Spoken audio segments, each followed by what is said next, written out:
अस्सलाम वालेकुम। क्या हाल है स्टूडेंट्स? खैरियत से होंगे आप?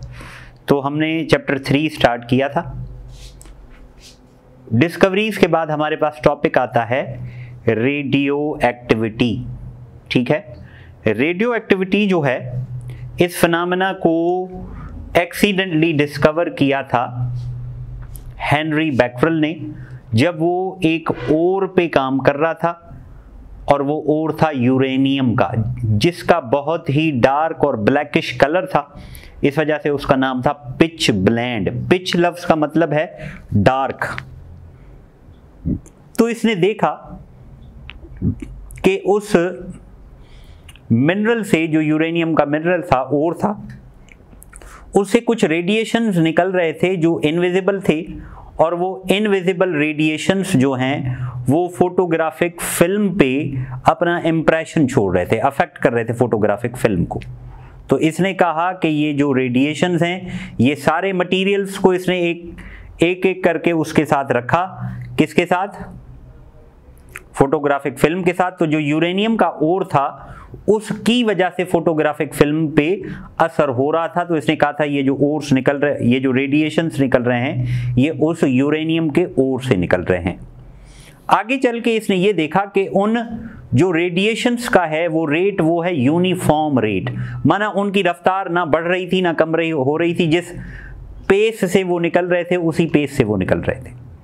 ठीक है, और इसने ये देखा कि ये जो रेडिएशंस हैं ये कंडीशन पे डिपेंड नहीं करती। मींस वैसे आम रिएक्शन हम जो देखते हैं उसमें टेम्परेचर या प्रेशर या दूसरी चीज़ों को चेंज करते हैं तो वो रिएक्शन चेंज हो जाता है, लेकिन ये जो था अनअफेक्टेड था बाय द एक्सटर्नल कंडीशंस। तो फिर इसने एक टर्म दी रेडियो एक्टिविटी, और रेडियो एक्टिविटी को सबसे पहले डिस्कवर किसने किया था? हेनरी बैकरल ने। ठीक है, तो हेडिंग देते हैं हम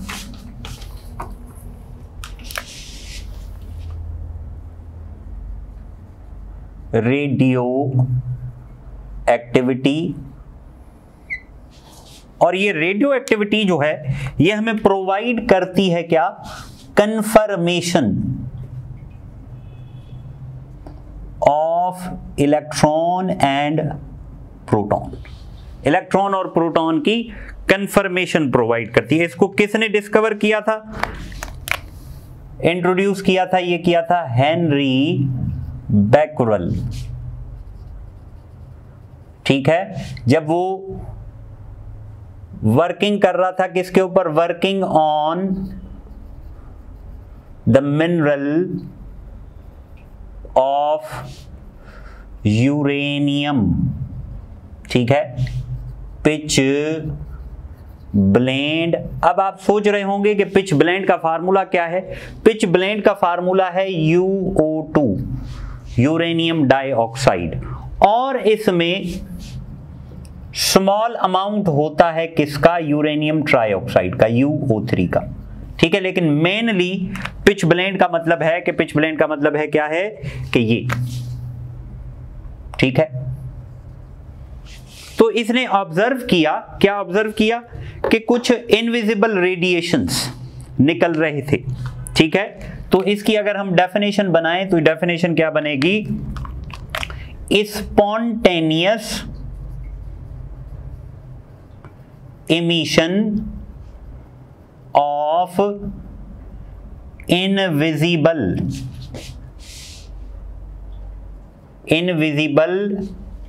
radiation by the elements due to their disintegration। ठीक है, तो इस फिनोमेना को क्या कहा जाएगा? Radio activity. Spontaneous emission of invisible radiation which results in disintegration, या जिससे डिसइंटीग्रेशन हो, एटम टूट जाए, तो उसे कहा जाएगा रेडियो एक्टिविटी। और जो रेज होंगी, rays are known as radioactive rays, rays को क्या कहेंगे हम, radioactive rays, and elements are known as radioactive elements. Elements को क्या कहा जाएगा, रेडियो एक्टिव एलिमेंट। समझ में आ रही है बात या इसमें कोई कंफ्यूजन है? अब ये जो रेडिएशन का रेट है, दिस रेट इज यूनिफॉर्म, मैंने आपको बताया था। क्यों? क्योंकि ये सेम ही पेस से रहेगा और इट इज इंडिपेंडेंट ऑफ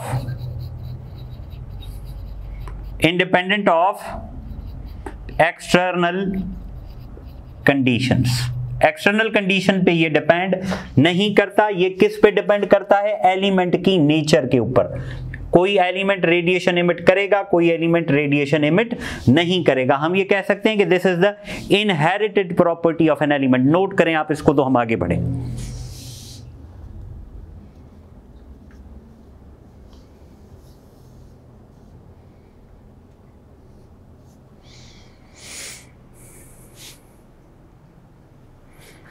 ठीक है, और ये जो रेडिएशंस थे, इन रेडिएशंस में बहुत सारे पार्टिकल्स थे, लेकिन मोस्ट रेडिएशंस कंटेन्ड या contains electron mostly.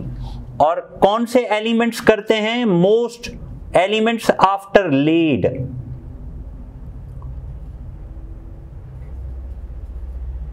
PB symbol है, प्लम्बम आर रेडियो एक्टिव। ठीक है, most of the elements after lead are radioactive. ठीक है, समझ गए बात को या इसमें कोई कंफ्यूजन है? अब रेडियो एक्टिविटी का फिनोमेना, इससे आगे फिर इसके ऊपर स्टडी की किसने, दो साइंसदान थे, हस्बैंड और wife, Pierre Curie and Marie Curie.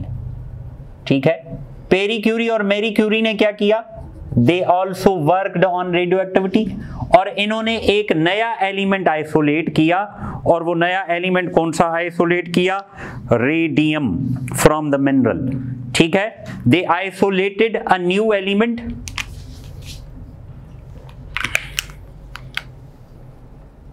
Isolated a new element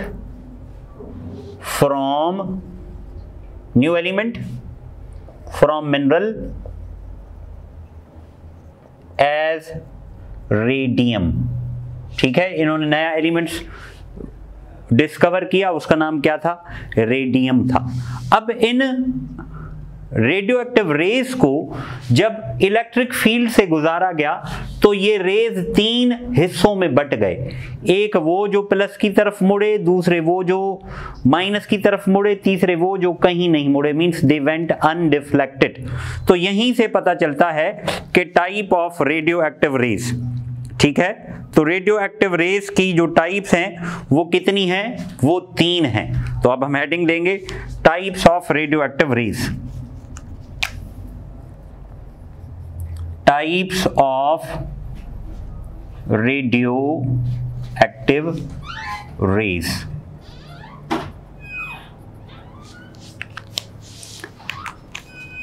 When radiation emitted from a radioactive material is passed through the electric field और मैग्नेटिक फील्ड। जब रेडिएशंस को पास किया गया इलेक्ट्रिक फील्ड से या मैग्नेटिक फील्ड से, तो ये क्या हुआ, it is splitted into 3 parts. 3 parts में हुए, तो यहां से पता चला एक पार्ट का नाम रखा गया अल्फा रेस, दूसरे पार्ट का नाम रखा गया बीटा रेस, और तीसरे पार्ट का नाम रखा गया गैमा रेस। ठीक है, समझ गए बात को, नोट करें इसको, तो हम फिर आगे चलें।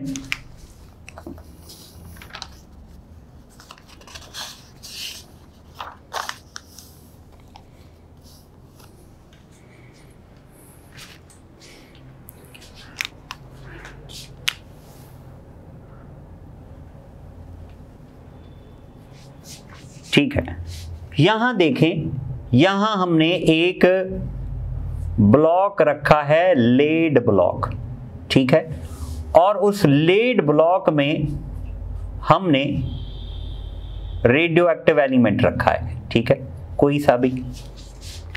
यहां पे हमने इलेक्ट्रिक फील्ड दी हुई है इसको, ठीक है, we have provided electric field.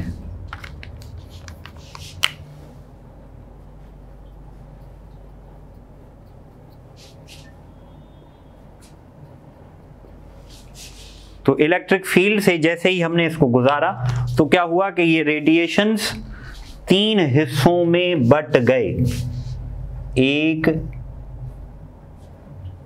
इधर गया, दूसरा इधर गया, तीसरा इधर गया। अब यहां आपको पता है, मैंने आपको डिस्कवरी ऑफ इलेक्ट्रॉन में बताया था कि जो माइनस की तरफ जाएगा वो जाएगा जिसके ऊपर प्लस चार्ज हो। तो यहां वो गया जिसके ऊपर प्लस चार्ज है, तो ये था अल्फा। यहां वो गया जिसके ऊपर माइनस चार्ज था, बीटा। यहां वो गया जिसके ऊपर कोई चार्ज नहीं था, न्यूट्रल, दैट इज गामा। ठीक है, डायग्राम समझ गए। अब हम लिखते हैं, इनकी डिटेल्स पढ़ते हैं हम। नंबर 1,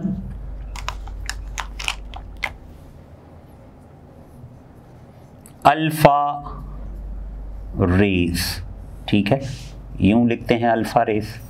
अल्फा रेज क्या हैं? जब अल्फा रेज को क्लोजली स्टडी किया गया तो अल्फा रेज क्या थे? These rays are fast moving helium nuclei, fast moving helium nuclei. अब हीलियम आपने पढ़ा है, हीलियम किसे कहते हैं? जिसका एटॉमिक नंबर 2 हो, मास नंबर 4 हो, वो हीलियम न्यूक्लिया, हीलियम है। अब हीलियम में 2 इलेक्ट्रॉन्स भी होते हैं, लेकिन यहां क्या है कि हीलियम न्यूक्लियाई का मतलब उसके इलेक्ट्रॉन्स रिमूव्ड हैं, ठीक है, its electrons are lost, its electrons are removed. तो हीलियम न्यूक्लियाई अगर हम कहेंगे तो इसका मतलब उसके ऊपर कितना चार्ज दिखाएंगे हम? +2। मीन्स हम कहेंगे कि electrons of helium are removed. Helium के इलेक्ट्रॉन्स क्या हैं? रिमूव्ड हैं। ये जो मूव करते हैं तो दे move with approximately 1/100th of speed of light. Light की स्पीड से 100 टाइम कम इनकी स्पीड होती है, ठीक है। इसके अलावा जब ये फ्लोरेसेंट स्क्रीन पर टकराते हैं तो वहां पर ये क्या करते हैं? ब्राइट फ्लैशेस प्रोड्यूस करते हैं। They produce bright flashes on fluorescent screen. Fluorescent screen पे ये जब टकराते हैं तो ब्राइट फ्लैशेस प्रोड्यूस करते हैं। दूसरा क्या है? दे आयोनाइज, जहां से ये पास होते हैं वहां ये क्या काज करते हैं? आयोनाइजेशन। और इनकी आयोनाइजेशन जो है वो क्या है? मैक्सिमम आयोनाइजेशन पावर, ठीक है, मैक्सिमम आयोनाइजेशन पावर। और यहां इनकी जो स्पीड है वो मिनिमम है, या हम ये कह सकते हैं कि they have minimum penetrating power. Means अगर किसी मटेरियल से पास हो तो सबसे कम यह पास होंगे। और अगर इनकी रेंज देखी जाए कि how much distance they can travel in air, तो एयर में ये 1 to 2 सेंटीमीटर चलते हैं, तो means very small range in air. Air means 1 to 2 centimetre until they are completely stopped। और एक पॉइंट रह गया कि they are पॉजिटिवली चार्ज्ड। और ये अंडरस्टूड है, हीलियम के न्यूक्लियस की बात करते हैं तो न्यूक्लियस किसी का भी हो उसके ऊपर कौन सा चार्ज होगा? पॉजिटिव चार्ज होगा। इसको नोट करें आप, तो हम आगे बढ़ें।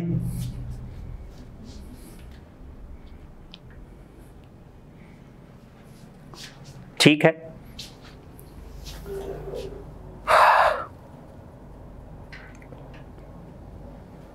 This is the radio activity, ये रेडियो एक्टिविटी है। अब तीसरा हमारे पास है, बल्कि दूसरा, ठीक है, दूसरा क्या है? दूसरा है बीटा रेज।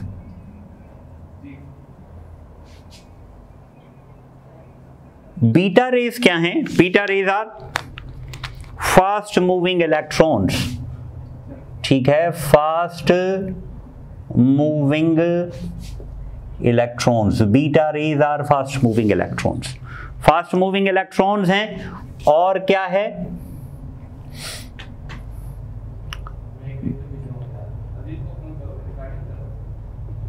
नेगेटिवली चार्ज्ड, ठीक है। इनकी जो स्पीड है वो there speed is 1/10 of speed of light. अब स्पीड ऑफ लाइट आपको पता होगा, स्पीड ऑफ लाइट को c से जाहिर करते हैं, वो कितनी है? 3 × 10⁸ मीटर्स पर सेकंड, ठीक है। इनकी जो आयोनाइजिंग पावर है वो मॉडरेट है, ठीक है। They have moderate ionization power, ionization power इनका मॉडरेट है, ठीक है। पेनिट्रेटिंग पावर भी मॉडरेट है।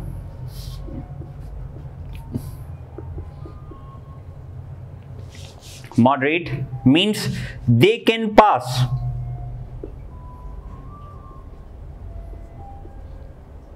through a small thickness of matter,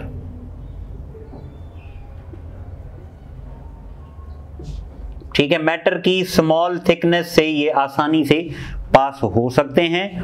और इनकी जो रेंज है,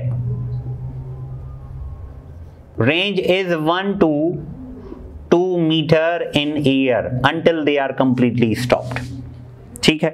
ये हो गई alpha race, beta race.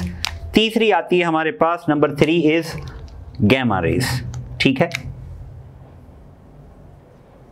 Gamma rays क्या है? गैमा रेस हैं, दीज आर इलेक्ट्रोमैग्नेटिक रेडिएशंस। ये क्या हैं? इलेक्ट्रोमैग्नेटिक रेडिएशंस हैं, ठीक है। तो electromagnetic radiations of shorter wavelength, ठीक है। These are electromagnetic radiations of shorter wavelength like X-rays, ठीक है। और जैसे ही हमने कह दिया कि भाई ये रेज हैं इलेक्ट्रोमैग्नेटिक की तरह, तो इसका मतलब क्या है? इसका मतलब ये है कि दीज आर नॉट पार्टिकल्स, ठीक है, ये एनर्जीज हैं। और ये इनकी स्पीड क्या है? They move with the speed is equal to speed of light, light की स्पीड के बराबर है। और इनका जो आयोनाइजिंग पावर है वो सबसे कम है। आयोनाइजेशन पावर या ionising power is minimum, minimum की बात कर रहा हूं तो मींस अल्फा से बीटा से कम है इसका, ठीक है। और पेनिट्रेटिंग पावर मैक्सिमम है।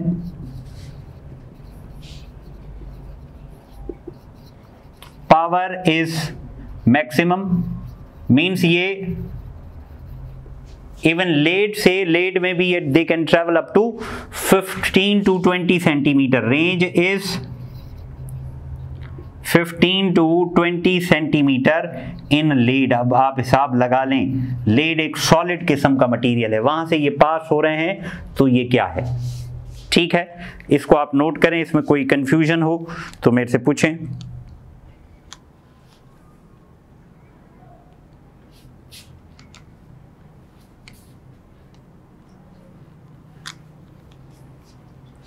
तो रेडियो एक्टिविटी से पता चला, हमें क्या पता चला कि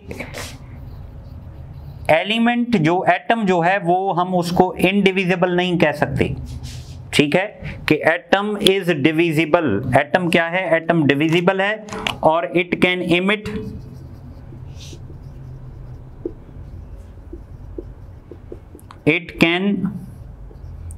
emit electrons, protons and other particles, ठीक है।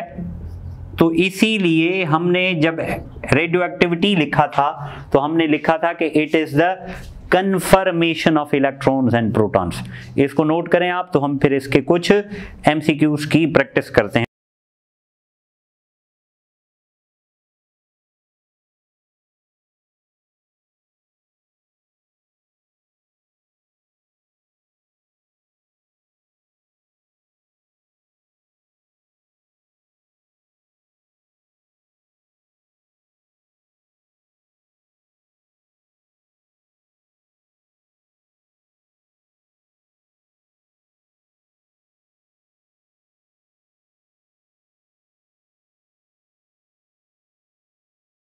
अब हमने अल्फा रेस पढ़ा, बीटा रेस पढ़ा, तो अब अगर किसी से अल्फा एमिशन हो, बीटा एमिशन हो या गामा एमिशन हो, तो उस न्यूक्लियाई के ऊपर, उस एटम के ऊपर क्या असर होगा वो हमें देखना है। और इस टॉपिक से रिलेटेड काफ़ी सारे एमसीक्यूज हमें हल करने, जो मैंने ऑलरेडी लिख दिए हैं ताकि टाइम कम लगे। अल्फा एमिशन देखें, alpha emission it affects both atomic number and mass number. ये एटॉमिक नंबर को भी अफेक्ट करता है, ये मास नंबर को भी अफेक्ट करता है। It affects both atomic number and mass number. Atomic number को Z से जाहिर करते हैं, मास नंबर को A से जाहिर करते हैं, ठीक है। अब देखें अल्फा रेज, आपको पता होगा कि दे आर हीलियम न्यूक्लियाई, और हीलियम के बारे में एक बात याद रख लें कि उसका एटॉमिक नंबर 4 है, एटॉमिक नंबर 2 है, मास नंबर 4 है। तो अगर किसी से अल्फा निकलेगा तो जो नया एलिमेंट बनेगा, डॉटर न्यूक्लियाई बनेगा, उसका एटॉमिक नंबर 2 कम होगा और मास नंबर कितना कम होगा, 4। तो ये देखें Z2 कम हो गया, मास नंबर कितना कम हो गया, 4, ठीक है। उसके बाद बीटा एमिशन। बीटा एमिशन क्या है? बीटा एमिशन अफेक्ट करता है सिर्फ और सिर्फ एटॉमिक नंबर को। Beta emission only affects atomic number, mass number पे कोई अफेक्ट नहीं करता। क्यों? इसका सिंपल सा एक जवाब है कि भाई बीटा एमिशन में क्या होता है, इलेक्ट्रॉन निकलता है, और इलेक्ट्रॉन के मास को क्या समझा जाता है, नेग्लिजिबल, कम मास है। तो इस वजह से मास नंबर पे कोई इफेक्ट नहीं होता। अब बीटा एमिशन 2 सेंसों में लिया जाता है, ठीक है। एक बीटा का मतलब इलेक्ट्रॉन, दूसरा का मतलब बीटा का मतलब पॉजिट्रॉन। तो अगर किसी से बीटा इलेक्ट्रॉन निकलेगा तो उसका जो एटॉमिक नंबर है वो 1 बढ़ जाएगा। अगर पॉजिट्रॉन निकलेगा तो उसका एटॉमिक नंबर 1 कम हो जाएगा। तो एटम जब टूटा तो टूट के उससे अल्फा बना, टूट के उससे नहीं, टूटा तो उससे अल्फा भी निकला, बीटा भी निकला। जब अल्फा निकलेगा या बीटा निकलेगा तो atom will remain in excited state. Atom कौन सी स्टेट में होगा? एक्साइटेड स्टेट में होगा। और एक्साइटेड से हमेशा एटम रिटर्न करेगा कहां? ग्राउंड स्टेट में। तो याद रख लो, ये उसूल है केमिस्ट्री का, फिजिक्स का, कि जब भी कोई चीज एक्साइटेड से ग्राउंड में आती है तो it has to lose the energy, वो एनर्जी लूज करेगा। और वो एनर्जी जो लूज होगी in the form of electromagnetic radiations, that is gamma radiations, ठीक है। तो गामा रेडिएशंस ना एटॉमिक नंबर पे अफेक्ट करता है, ना मास नंबर पे अफेक्ट करता है। समझ गए या कोई कंफ्यूजन है इसमें? ठीक है, याद रखें अल्फा इमिट होगा तो भी उसके साथ गामा इमिट होगा, बीटा इमिट होगा तो भी उसके साथ कौन इमिट होगा? गामा इमिट होगा। ठीक है, कोई कंफ्यूजन तो नहीं है? तो अब हम इसके कुछ सवाल करते हैं। शुरू में मैंने कुछ इक्वेशन के और टेक्निकल सवाल डाले हैं ताकि आपका कॉन्सेप्ट अच्छे से बन जाए और अगर आपके पास सवाल आए तो आप कंफ्यूज ना हो। ठीक है, सवाल number 1, the resulting element in the following disintegration, हमें दिया हुआ है U92 238 और इससे देखो अल्फा निकला है। अगर अल्फा निकला है तो अल्फा निकलने के बाद यहां पे हमें एक ब्लैंक दी हुई है, तो याद रखो अल्फा निकलने से एटॉमिक नंबर कितना कम होगा? 2, तो 90 बन जाएगा। मास नंबर कितना कम होगा? 4, तो ये कितना बन जाएगा? 238। तो जवाब तलाश करो जहां 90 और 238 हो। 90 और 234। तो ऐसा तो मैंने कोई लिखा ही नहीं, मजे की बात। तो किसी इसको कर देते हम, ठीक है, दिस इज 90, तो 90 और 234, तो इसका जवाब होगा ये, ठीक है। नेक्स्ट सवाल देखें, if TH90-230 emits alpha rays it gives, alpha rays emit हुई, तो अल्फा रेज इमिट होने से ये भी सवाल उसी वाले पैटर्न का है लेकिन थोड़ी लैंग्वेज चेंज है। तो ये 90 से कहाँ आ जाए, ये 90 से आ जाएगा कहाँ, 88 में। तो 90 से ये चला गया 88 में, ये कहाँ चला जाएगा, 4 कम होके ये चला जाएगा 226 में। तो 88 और 226 तलाश करो उसको जो है बदलती हुई ऋतुओं में, ठीक है। तो क्या होगा, इसका जवाब होगा सी। अगला सवाल देखें, When TH90-234 emits beta particle electron it gives, अब आपको पता है कि बीटा निकलने से मास नंबर पे कोई फर्क नहीं पड़ता, no effect on mass number.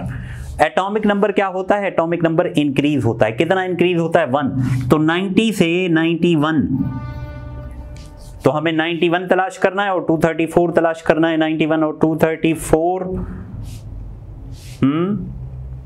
तो ये मैंने 2 में लिख दिया, 91 और 234, तो इसको 90 कर देते हैं, ठीक है। तो 91 और 234, तो this will be the correct, ठीक है। नेक्स्ट क्वेश्चन देखें, if Pa91-234 disintegrates by beta negative then it forms, यहां भी देखो एटॉमिक नंबर क्या हो जाएगा, एक बढ़ जाएगा 92 और मास नंबर वही रहेगा, तो 92 और मास नंबर वही, तो जवाब होगा ये, ठीक है। समझ में आ गई बात या इसमें कोई कंफ्यूजन है, नोट कर लिया, चलो आगे। कंप्लीट द फॉलोइंग रिएक्शंस, ऐसे सवाल 2-3 दफा आए हुए हैं। अब यहां देखें, ये एक है, इससे हमने क्या निकला, अल्फा। अल्फा निकलने के बाद क्या होना चाहिए, अल्फा निकलने के बाद ये होना चाहिए कि हमारे पास एटॉमिक नंबर 2 कम होना चाहिए और मास नंबर कितना कम होना चाहिए, मास नंबर कम होना चाहिए 6 और 4, तो मींस 206 तलाश करना है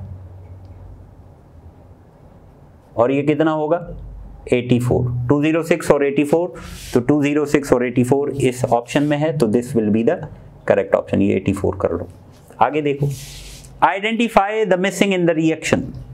अब यहां पे स्टार्टिंग सब्सटेंस मिसिंग है, हमारे पास नाइट्रोजन 714 बना हुआ है और हमें इलेक्ट्रॉन निकला हुआ है एक, ठीक है, इलेक्ट्रॉन मींस पॉजिट्रॉन। तो याद रखो जिससे पॉजिट्रॉन निकलता है उसका एटॉमिक नंबर 1 बढ़ता है, इसका मतलब यहां पे जो था उसका एटॉमिक नंबर 6 होगा। मास नंबर पे कोई फर्क नहीं पड़ता, तो मास नंबर वही रहेगा। तो 6 और 14 तलाश करो, 6 और 14 कहां है, यस यहां है 6 और 14, तो ये जवाब होगा। आगे देखें, अब ये सवाल मैंने O लेवल A लेवल से उठाए। The atomic number is not changed by which type of radioactive decay? Atomic number किस डिके से चेंज नहीं होते, अल्फा, बीटा, गामा। तो अगर क्विक रिव्यू में आपको दूं तो अल्फा किसको अफेक्ट करता है, एटॉमिक नंबर को भी, मास नंबर को भी। बीटा किसको अफेक्ट करता है, एटॉमिक नंबर को करता है, मास नंबर को नहीं करता। गामा किसको करता है, किसी को भी नहीं।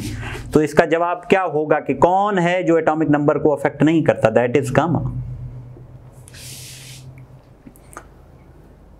नेक्स्ट सवाल देखो, helium nuclei particles are called, helium nuclei particles को क्या कहा जाता है, दे आर कॉल्ड अल्फा। आगे देखें, the number of protons is reduced by 2, which form of radio decay it is. अब देखें प्रोटॉन्स 2 कम हुए, तो प्रोटॉन्स 2 कम किस वजह से होते हैं, प्रोटॉन्स 2 कम होते हैं अल्फा की वजह से, ठीक है, तो अल्फा डिके। आगे देखें, ठीक है, which of the following statement is true for all the 3 types of radioactive emissions?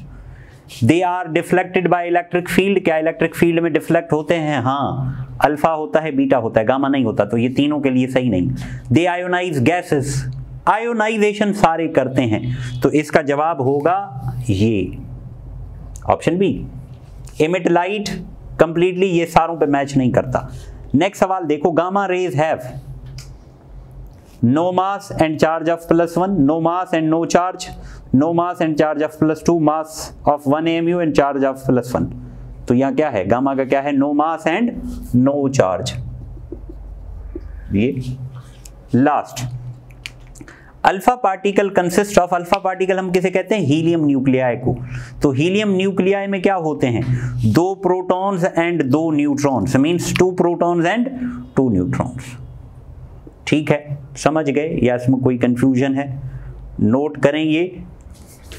और अब एंड में मैं आपसे एक पॉइंट बताता हूं और उसको बेस बना के एक सवाल पूछता हूं आपसे कि भाई अल्फा एमिट करने से एटॉमिक नंबर 2 कम होता है, तो इसका मतलब अगर पीरियोडिक टेबल की बात करें तो उस एलिमेंट का जो पीरियोडिक टेबल में ग्रुप की जो कमी होगी वो 2 ग्रुप वो पीछे चला जाएगा।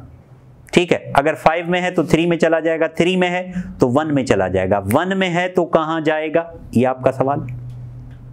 ठीक है, दूसरा कि अगर कोई एटम एक अल्फा एमिट करता है और वो एटम बिलोंग करता है 5th ग्रुप में, एटम बिलोंग करता है 5th ग्रुप से, उसने क्या किया कि एक अल्फा एमिट किया, उसके बाद थोड़ी देर के बाद उसने 2 बीटा एमिट किए।